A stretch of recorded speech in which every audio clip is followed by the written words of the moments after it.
You run a speed test on your Wi-Fi. Download speed, 300 megabits per second. Pretty solid. Then you look at upload speed, 30 megabits per second. Wait, what? Your download is 10 times faster than your upload. And you've probably noticed this your entire internet life, but never really questioned it. You just accepted it as normal. Fast downloads, slow uploads. That's just how the internet works, right? But here's what Comcast and AT&T and Verizon never actually explain. Here's what nobody at the Apple Store mentions when you're complaining about slow iCloud backups. Your internet connection isn't slow at uploading because of some technical limitation. It's slow because it was designed that way on purpose. The internet you're paying for every month is intentionally lopsided. And once you understand why, you'll see the entire structure of the digital world differently. In the next 15 minutes, you're going to learn why your internet is built backwards from what you actually need. And it all comes down to a decision made 30 years ago about who gets to create and who just gets to consume. Let's talk about what happens every single day in your digital life. You're trying to share a video from your phone to Google Photos. Maybe it's from your kid's birthday party or that concert you went to last weekend. The video is 2 minutes long, high quality, about 300 megabytes. Your phone says it'll take 12 minutes to upload. 12 minutes for a 2-minute video. Meanwhile, you can stream an entire Netflix movie in 4K. 2 hours of video, crystal clear, starts playing in 3 seconds. You can watch YouTube, scroll through Instagram, download a whole season of some show to watch on a plane. All of that happens fast, instantly even. But sending that same amount of data the other direction, uploading your own video, backing up your photos, sharing a large file with a coworker, suddenly you're stuck watching a progress bar that barely moves. You're planning your day around when the upload might finish. You're keeping your laptop open overnight just so your files can trickle up to the cloud. And here's the weird part. We accept this as totally normal. We think that's just how internet works. Downloads are fast. Uploads are slow. Like that's some law of physics. But it's not. Your internet connection could absolutely be symmetrical. Upload could be just as fast as download. The technology exists. Fiber optic internet does this right now. Google Fiber gives you the same speed both directions. Upload a gigabyte in the same time it takes to download one. So why doesn't everyone have that? Why is your Xfinity or Spectrum or whatever cable company connection so incredibly unbalanced?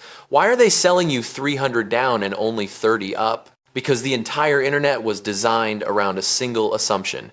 You are a consumer, not a creator. You're here to download, to watch, to receive, not to upload, not to share, not to create. There's this thing I call the consumer pipeline assumption, and it's baked into almost every home internet connection in America. The assumption works like this. Internet service providers looked at what people did online in the 90s and early 2000s. People downloaded stuff, they visited websites, they watched videos, they downloaded music and movies and games.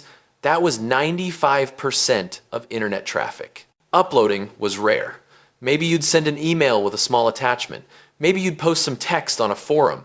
But big uploads, creating content, that was only for professionals, for businesses, for people with special connections. So ISPs built home internet like a one-way fire hose, blast data into your house as fast as possible. But the pipe going back out, keep that narrow, because you don't really need it. You're just a consumer. Think about it like a highway system.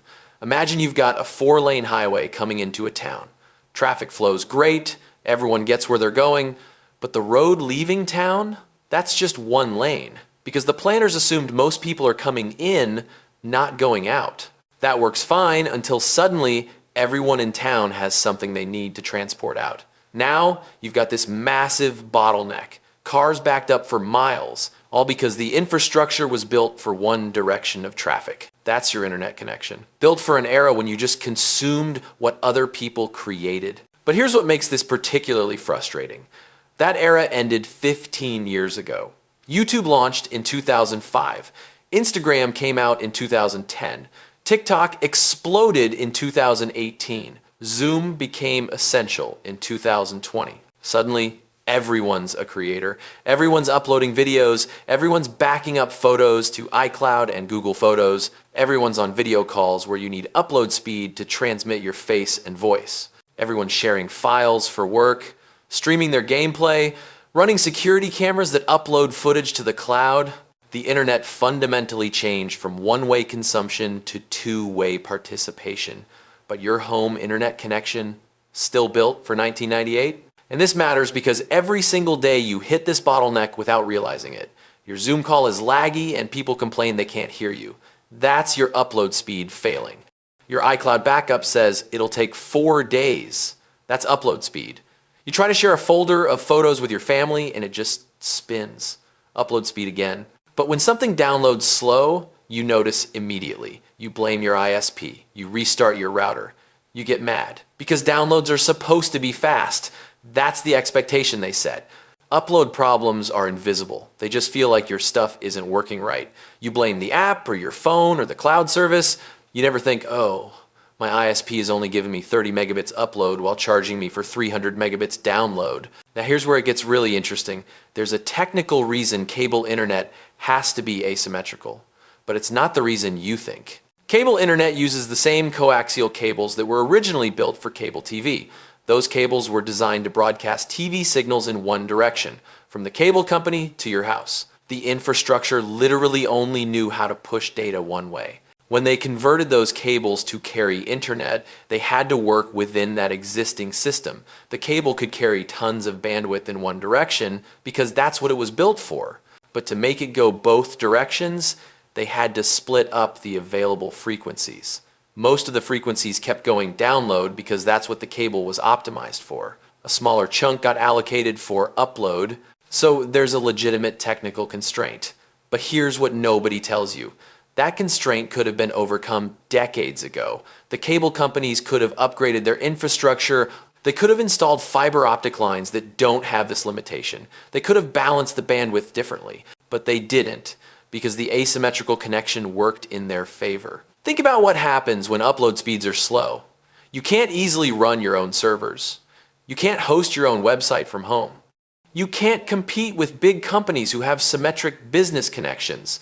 You stay dependent on centralized platforms, on cloud services, on companies who control the infrastructure. And those companies love it that way because when you can't easily upload, you need their platforms. You need YouTube to host your videos. You need Dropbox or Google to store your files. You need Zoom servers to handle your video calls. If everyone had gigabit symmetric internet, you could run all of that from your home computer. You could be truly independent. But with 30 megabits upload, you're stuck using someone else's platform. Pay attention to this. The slow upload speed isn't just a technical quirk. It's a structural feature that keeps the internet centralized. That keeps you as a consumer of platforms rather than an independent creator. Here's what I call the platform dependency lock. When your upload speed is artificially limited, you can't participate in the internet as an equal. You can only participate through gatekeepers. Want to share a video? You need YouTube servers because uploading to your own server would take forever. Want a video chat? You need Zoom or Teams because peer-to-peer would overwhelm your upload. Want to back up your files? You need iCloud or Dropbox because hosting your own backup would be impossibly slow. Every single one of these needs creates a dependency, creates a subscription, creates a relationship where a big company sits between you and the internet. And this is by design, not necessarily conspiracy design, but economic design. The business model of home internet is built on you being a consumer who needs platforms, because if you could truly be independent, you wouldn't need to pay for as many services. Think about what symmetrical internet enables. You could run your own email server, your own cloud storage, your own website, your own video platform. You could be a completely independent node on the internet instead of a consumer plugged into corporate platforms. But with slow uploads, all of that becomes impractical. So you pay Comcast for internet, then you pay Google for storage, then you pay Netflix and Spotify and YouTube Premium. You're stacked with subscriptions because your base internet connection deliberately keeps you dependent. And here's the sneakiest part. They market the download speed. Every single ISP advertisement screams about how fast your downloads will be. Stream 4K, download movies in seconds, lightning fast internet. But upload speed, hidden in the fine print, barely mentioned. Sometimes not disclosed until you're already signed up. Because they know if people really understood how crippled their upload is, they'd be angry. Let me tell you about my friend Devin. Devin's a freelance video editor, works from home, has Comcast internet advertised as super fast 300 megabits. Sounds perfect, right? He can download massive video files from clients super fast. But here's what Devin didn't realize. His job isn't just downloading. He has to send the finished videos back. And those files are huge. 5 gigabytes, 10 gigabytes, sometimes 20 gigabytes for a longer project. With 30 megabits upload, a 10 gigabyte file takes almost an hour to upload. An hour. Just sitting there watching the progress bar. And during that hour, his internet is basically unusable for anything else because that upload is maxing out his connection. So Devin's working until 6 p.m. to finish a project. Then he has to start the upload and just wait. Can't really do anything online, can't stream Netflix because the upload is choking his connection. Just waiting for this file to crawl through his narrow upload pipe. And Devin thought this was normal. He thought everyone dealt with this. He'd complain to his friends about slow uploads and they'd all nod because they experienced the same thing. Nobody realized the system was designed this way. Now compare that to my other friend, Lisa. Lisa's a graphic designer who got lucky and lives in one of the few neighborhoods with fiber internet. She's got AT and T fiber, 1,000 megabits download, 1,000 megabits upload, perfectly symmetrical. Lisa does similar work to Devin, big files going back and forth. But when she finishes a project and hits upload, it's done in 2 minutes, 3 minutes for even massive files. She barely notices the upload happening. She just sends it and moves on with her evening. Lisa's not working harder or smarter than Devin. She doesn't have better equipment or better skills. She just has internet that treats uploading as equally important as downloading. And that changes everything about how she works. Notice the difference? Devin's entire workflow is shaped by his bottleneck. He plans his day around uploads. He stays late waiting for files to transfer. His internet connection makes him less productive through no fault of his own. Lisa doesn't think about uploads at all. They just happen. Her internet connection gets out of her way and lets her work. Same jobs, same file sizes, completely different experiences because of infrastructure decisions made by ISPs. Here's what most people don't realize. The upload-download asymmetry isn't about what's technically possible. It's about what business model the ISPs want you locked into. They want you consuming content from big platforms, not creating your own. They want you dependent on cloud services, not independent. They want you buying higher tiers of service for marginal improvements in upload speed, not having adequate upload speed in the base plan. Because if everyone had symmetric internet as the default, the entire economy of the internet would shift. You'd have more independence, more options, more ability to do things yourself instead of paying monthly fees to platforms and services. The slow upload isn't protecting you from anything. It's not saving you money. It's not a necessary technical limitation. It's a deliberate choice that keeps the internet structured around centralized platforms instead of distributed independence. And once you see this, you can't unsee it. Every time you hit that upload bottleneck, you'll realize it's not your fault. It's not bad luck. It's the infrastructure working exactly as designed, keeping you downstream. So here's what we've uncovered. Your internet is asymmetrical because it was designed in an era when you were supposed to consume, not create. The consumer pipeline assumption built into home internet assumes you're watching and downloading, not sharing and uploading. The platform dependency lock means that slow uploads keep you tethered to centralized services. You need YouTube because you can't host your own videos. You need cloud storage because you can't back up to your own servers. You need video platforms because peer-to-peer won't work with crippled upload speeds. And the ISPs benefit from this asymmetry. They can advertise huge download numbers while hiding the upload limitations. They can sell you the dream of fast internet while structuring it to keep you dependent on platforms that generate ongoing revenue for the entire internet ecosystem. The technical limitations of cable internet are real, But they're not insurmountable. They've been overcome in fiber installations everywhere. The question isn't whether symmetrical internet is possible, it's whether ISPs are incentivized to provide it.